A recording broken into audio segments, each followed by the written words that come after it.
महायुतीच्या प्रचारात उतरण्याचा मनसेचा निर्णय, मोदींना पुन्हा एकदा संधी द्यावी राज ठाकरेंचं वक्तव्य, तर राम मंदिर बांधल्यानं मोदींचं कौतुक. मोदींनी विरोधकांच्या चिकन मटणावर बोलण्याऐवजी पाणी टंचाईवर बोलावं, संजय राऊतांचा निशाणा, तर गब्बर नंतर लोक फडणवीसांना घाबरतात असल्याचाही टोला.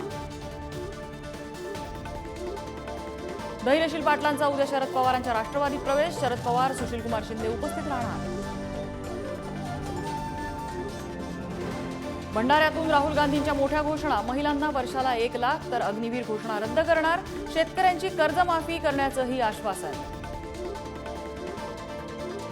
सांगलीचा सस्पेन्स संपेना, अपक्ष लढणाऱ्या विशाल पाटलांना आजी शालिनीताईंचे खडे बोल, तर कार्यकर्त्यांना संयम राखण्याचे विशाल पाटलांचे आवाहन. हातकणंगलेत महायुतीत तिढा कायम, प्रकाश आवाडे आणि मुख्यमंत्र्यांच्या पाऊण तासाच्या बैठकीतही तोडगा नाहीच, निवडणूक लढण्यावर ठाम.